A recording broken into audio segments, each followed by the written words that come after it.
bien. Salut Xavier. Eh bien, salut Guilain, bonjour à tous. Donc là, ça n'a pas l'air, mais je contemple fièrement mes pommes de terre quand même.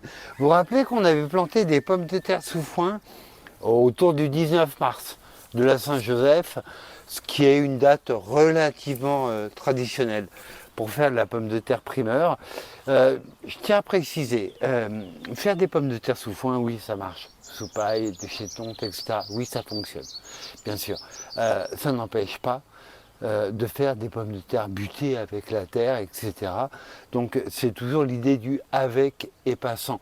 Si je fais des pommes de terre sous foin, je fais aussi des pommes de terre butées traditionnellement. J'aime bien les deux méthodes.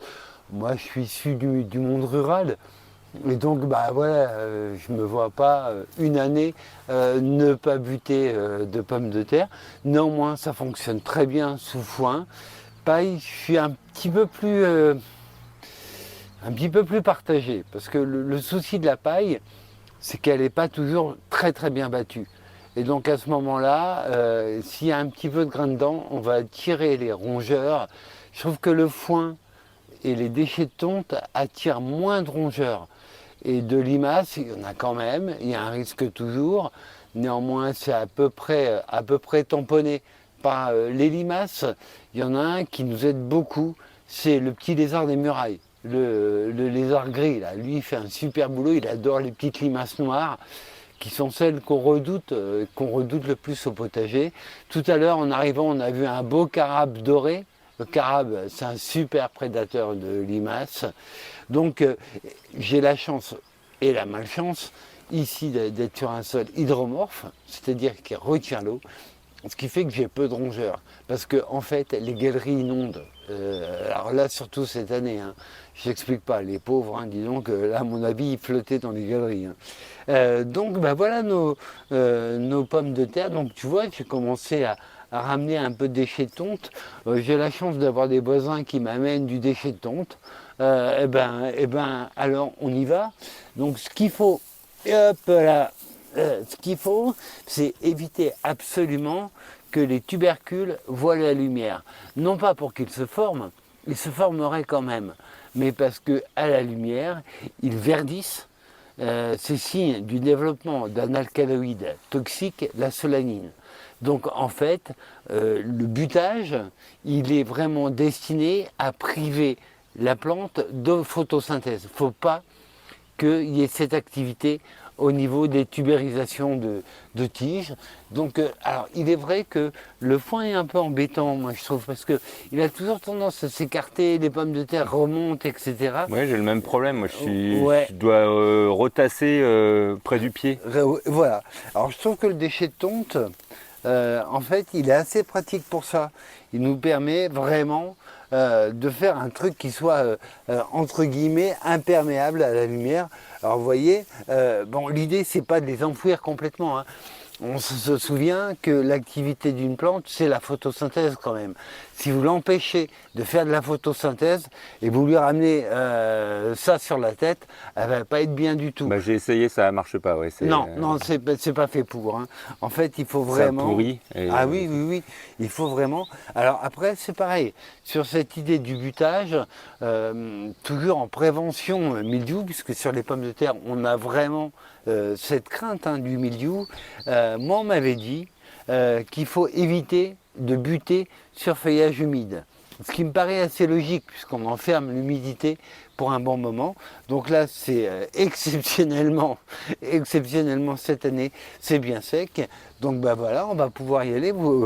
Donc vous voyez, j'ai la main assez généreuse hein, quand même. Hein. Donc on peut quand même ensevelir quelques feuilles. Ah oui. Ce qu'il faut, c'est qu'il y ait vraiment un toupet. Ouais. Qui déborde et qui puisse avoir une bonne activité photosynthétique. Donc, photosyntétique, je ne sais pas si ça existe. Hein. Une bonne activité de photosynthèse. Un groupe de rock des années 80. et donc, en fait, là, ce que je vais faire, donc j'arrive ici, elle va continuer de pousser, elle va fleurir au moment où les fleurs fanent. elle va commencer à tubériser. Et là, je sais que ça, c'est destiné à faire de la primeur, hein. Donc, à ce moment-là, je vais pouvoir commencer à récolter. J'en récolte déjà dans le tunnel, mais dans le tunnel, c'est un petit peu de la triche, j'en conviens. Alors que dehors, vous voyez, donc ça, c'est une plantation qui a eu lieu autour du 20 mars. Donc, avec des précautions, effectivement, on s'est chopé quelques petites gelées, hein, depuis le 20 mars. Donc oui, il faut faire attention, bien sûr, mais vous voyez, ça fonctionne très bien et c'était une date relativement traditionnelle. Et je ne sais pas si vous entendez, mais là, ça tonne bien dur. On va encore s'en prendre une méchante. Et moi, je me posais une question, parce que là, c'est pour la primeur, enfin pour faire en primeur. Et si jamais j'en ai beaucoup, est-ce que je peux échelonner la récolte quand même? Ah ben carrément. Alors, je ne sais pas si tu te souviens, parce que tu étais tout nouveau dans l'aventure, hein, tu déboules à peine. Mais l'an dernier, on avait montré que, et on le remontrera cette année, qu'avec cette méthode-là, en fait, on peut faire de la cueillette.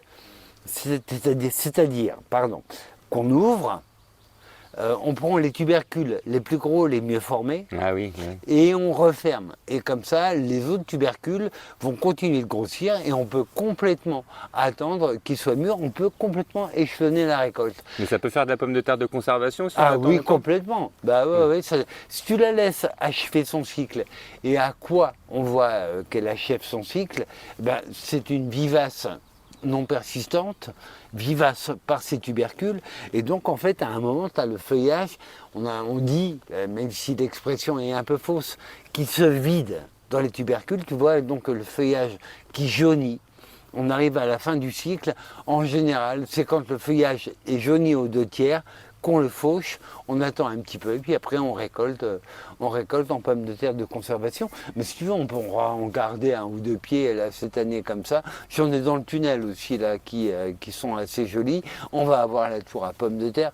Donc on ne va pas manquer de possibilités de récolte et surtout d'échelonner la récolte malgré un temps qui est assez compliqué, hein, puisque cette idée du nouveau potager qu'on avait, on ne peut pas, c'est inondé. Vraiment, c'est trempé.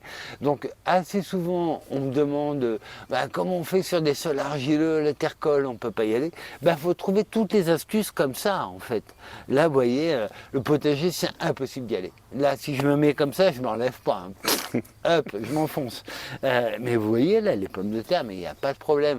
Je ne parle pas des couches en lasagne, je ne parle pas de tout ça. Donc on a plein de petites astuces qui permettent de